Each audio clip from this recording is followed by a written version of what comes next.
American support for immigration varies enormously across time and geography.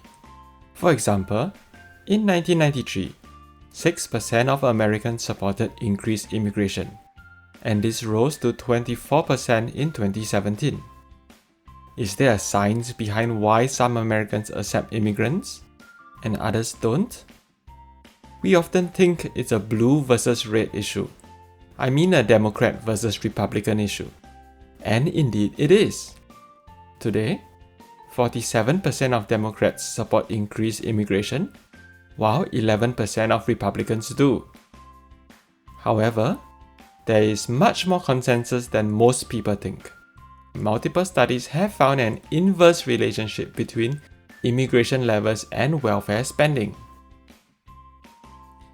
What happens when people need to choose between immigration and social services? 25% of Democrats support more immigration, but 28% of Republicans do. The gap reverses. In other words, both sides do not view immigration as good or bad in itself. They have deeper underlying motivations when discussing immigration, which may not be mutually exclusive. I'll also read the abstract of a 2015 study that has been cited over 500 times. Drawing on a two-wave, population-based survey, we demonstrate that Americans view educated immigrants in high-status jobs favorably, whereas they view those who lack plans to work, entered without authorization, are Iraqi, or do not speak English unfavorably. Strikingly, Americans' preferences vary little with their own education, partisanship, labor market position, ethnocentrism, or other attributes. Beneath partisan divisions over immigration lies a broad consensus about who should be admitted to the country. Importantly, people systematically overestimate the number of immigrants. They think that 40% of the US population is like me, born in a foreign country, while the actual share of foreign-born is about 14%. Regardless of their political affiliation and race, people's views, myself included, are often not based on correct data. What are people concerned about? Given that Americans view highly skilled immigrants more favorably than less skilled immigrants, regardless of their own socio-economic status, Americans appear to be concerned about improving the economy or country as a whole, rather than being driven by pure self-interest. Multiple studies confirm that one's own job security plays little, if any, role in opposition to immigration. Most people also don't realize that our attitudes can be shaped heavily by external local influences. In 2012, China implemented an anti-corruption drive, which resulted in Chinese money flying across the Pacific.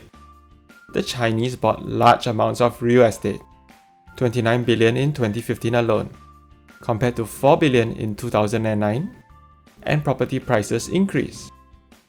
Areas which saw larger increases in Chinese investment saw attitudes to immigration change more favorably. Support increased by up to 4 percentage points. That's why I don't believe the saying, money can't buy love, because Chinese money can. Interestingly, one's home ownership status did not affect how much one's attitudes changed, again suggesting that people were not driven solely by self-interest.